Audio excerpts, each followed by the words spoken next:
Hello, and welcome back to my series on how the Gospels became history, Jesus and Mediterranean Myths. This book appeared from Yale University Press in 2018, and I'm now presenting in a series each of its chapters for those of you who are able to go along with me. I hope that you will consider purchasing the book as you go along with it, and there you'll find in my notes lots of further references as well as suggestions for further reading. And today we're covering what has ended up being the most controversial and explosive chapter of the book, namely Jesus Myth Theory. And in this chapter, I study those myth theorists, sometimes called Christ myth theorists, who are or who have the reputation of being real trained academics, not just the crowd of bloggers, but people who have been really trained and who have earned a PhD and who also believe that Christ either need not exist or need not have existed, or that he in fact didn't exist, or that it's very likely that he didn't exist. And this theory that Jesus didn't exist, or that we don't need Jesus's existence to explain the products of the Gospels, is called Jesus Myth Theory. As a theory, it is very much a minority position among New Testament scholars today, but it is worthy of consideration, and I want to take it seriously here. I just want to remind everybody of the thesis of the book overall. My position is that the gospel writers used historical tropes to convince their readers that gospel mythoi, or myths, actually took place and in this sense were true. So my position is not that of the Jesus myth theorists. I do in fact think that it's likely that Jesus existed, despite the fact that I also believe that much of the material in the Gospels is fantastical and based on later conceptions of who Jesus was.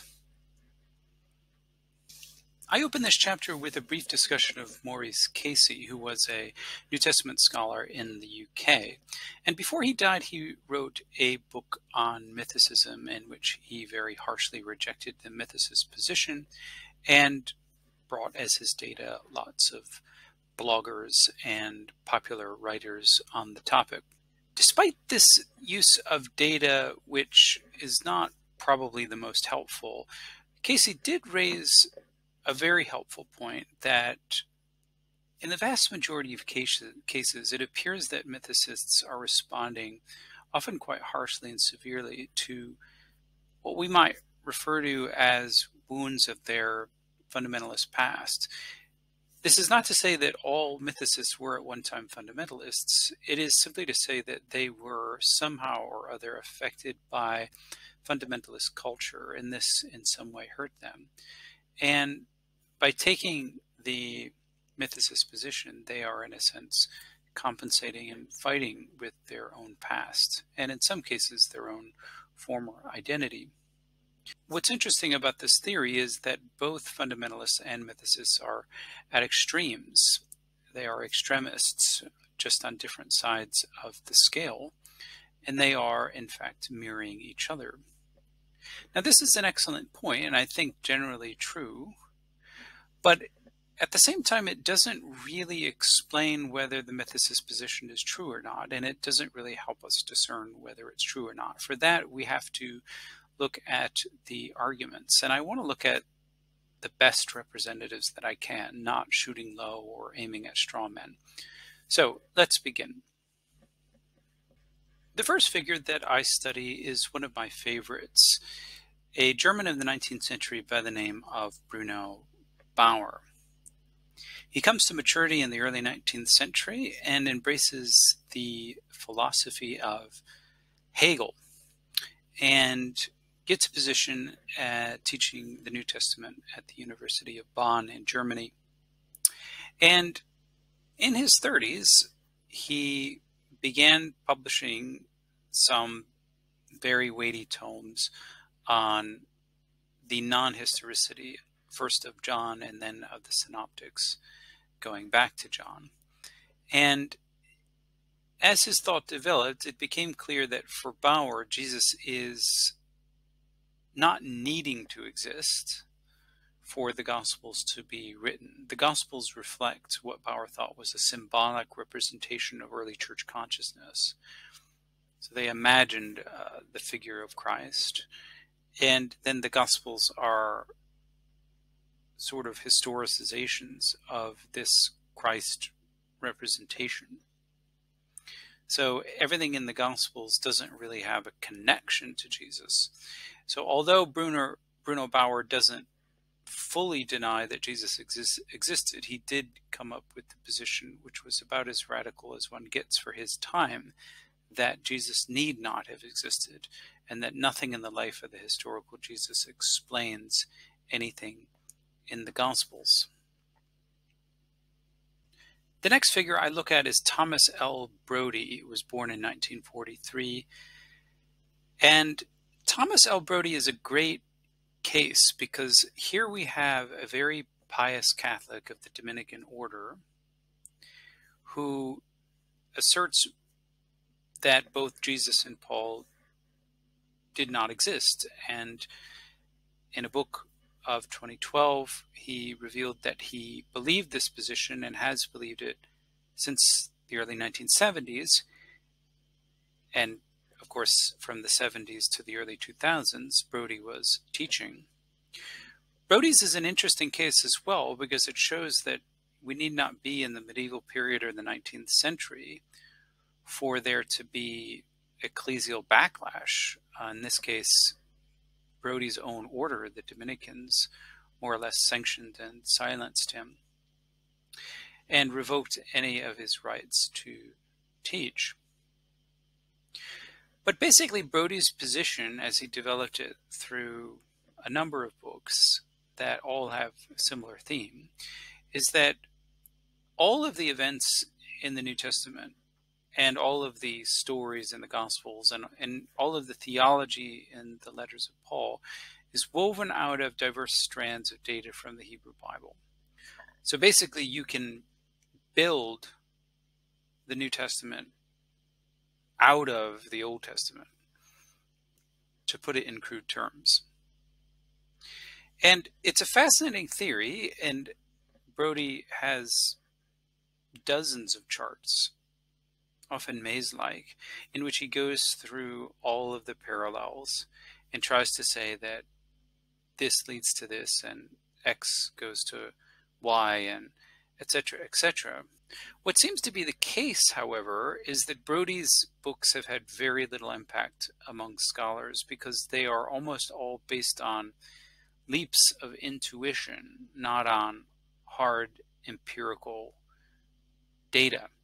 In other words, Brody juxtaposes two stories and points out all their similarities, which is all well and good, but then he says that one story generated the other. And that's where we start getting into a historical claim, which is just not able to be proved, even if the stories are riddled with similarities in structure, in language, and in thought. And finally, we come to Richard Carrier, an American atheist with a Methodist background. And Carrier, again, is an interesting case, and in fact has responded to my book with a blistering review full of polemical barbs on his blog. I haven't deemed it worthy of response. Suffice it to say that Carrier brings up a mathematical model to argue that there is a strong probability that Jesus did not exist. And in his work, he has repeated many kinds of evidence to generate his numbers for discerning probability. And in my treatment, I'm only able to cover a few of these, but those of you who know Carrier's work will recognize that he uses the Lord Raglan hero pattern in which he tries to conform Jesus to a series of folkloric motifs. The sky demon hypothesis, which is based on his idiosyncratic reading of the Ascension of Isaiah, a 2nd century text, which indicates that Jesus descended from heaven in order to arrive on earth in disguise. Carrier also makes use of the old Fraserian pattern of dying and rising gods. And he makes a point about non-existent heroes, heroes that in the ancient world were thought to have existed, like Heracles and Asclepius, but now are generally considered not to have existed. And he draws up this kind of data and many other kinds of comparison in his book on the historicity of Jesus. And I provide my full critique in this chapter. It isn't a critique of his full book, I should emphasize. It's only on these particular pieces of evidence. There have been many other critiques of Carrier's book, and I encourage everybody to go check those out. And you can also check my notes and suggestions for further reading. My goal in the chapter is not really to critique Carrier or Bauer or Brody, but to show you examples of Jesus myth theory, to take them seriously, and then examine the arguments. And from that examination, to draw out what I consider to be better rules of comparison for going forward. So some of the rules that I draw out, I'll just list here in no particular order. First of all, there's the rule that no matter how similar 2 or 3 or 4 or however many stories may be, it's very difficult, if not impossible, to draw a causative relation and to say that story X causes story Y. It's often the case that there's a story Z that we know nothing about, in which both of the other stories are dependent on. But it's more often the case that we have such a lack of data and a destruction of data from the ancient world that tracing genetic connections is impossible. And the connections that we see intuitively between stories are not what the ancients saw at all. So in general, it's better to use concrete data defined by a specific cultural and temporal period, rather than to use far-flung parallels to say that there is some sort of universal or almost pan-global idea of a certain type of figure, whether that be a savior figure or a dying and rising figure. We might find similarities in our brains with the story of Inanna and the story of Osiris and the story of Jesus. But the question is, did the people in Jesus' time, the gospel writers, have access to the myths of Inanna, which were, even in their time, 2,000 years old and written on cuneiform tablets, which they, I very much doubt anyway, they had access to. And likewise with the most ancient stories of Osiris, a lot of these were written on hieroglyphs in the inner sanctum of Egyptian temples. Were these stories common enough for the gospel writers to actually know about? Well, that's something that we need to determine beforehand, before we just say that, aha, all these stories are similar, therefore they must be either genetically related or pointing to a common type. That's not necessarily the case. There is a cultural encyclopedia of the gospel writers and a cultural repertoire that they know. And we have to do the hard work of figuring out what it is or what it is they are likely to have known at the time when they put pen to paper. Another general rule of comparison, and this is not rocket science, is that we can't omit data that's inconvenient to us.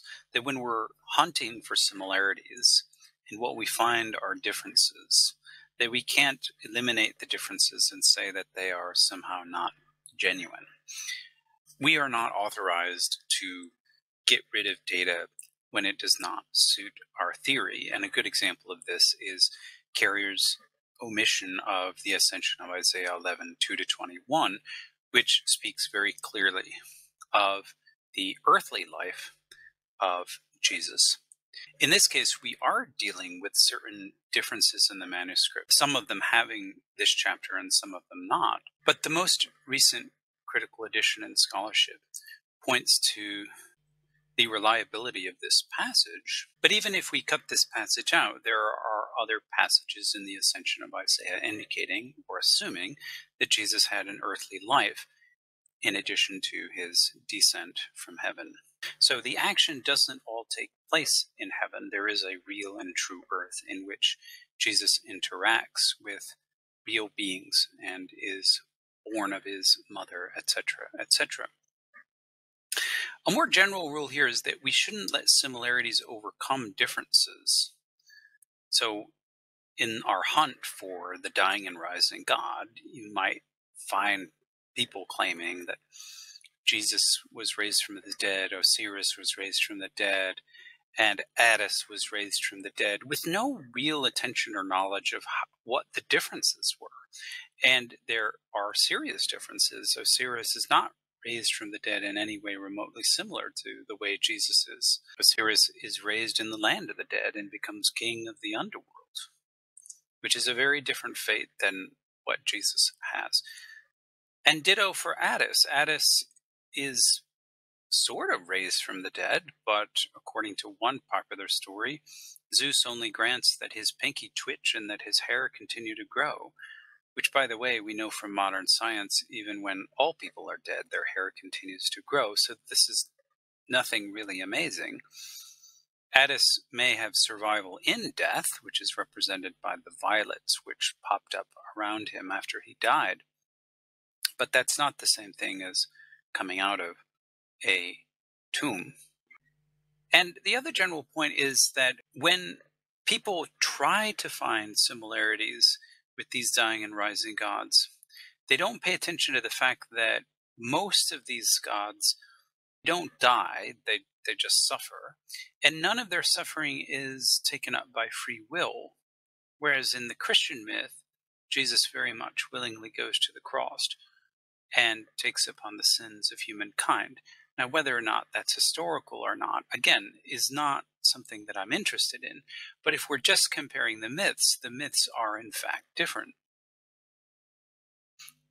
And finally, another guideline is that when comparing myths, we ought to compare whole stories and structures, not just individual scenes or one-time events.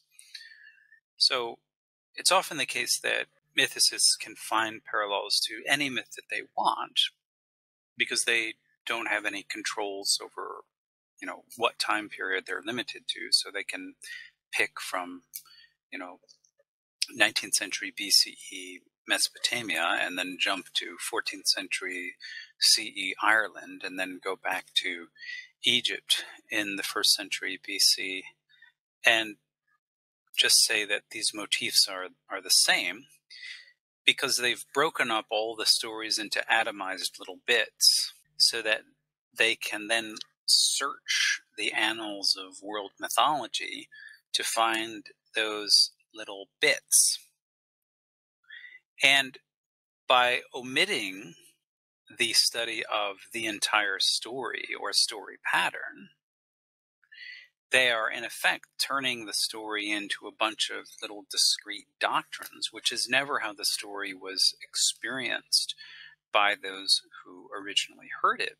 Stories are irreducibly complex, and we need to respect that fact that stories as wholes communicate emotive things and emotive truths that you can't simply break down and ignore.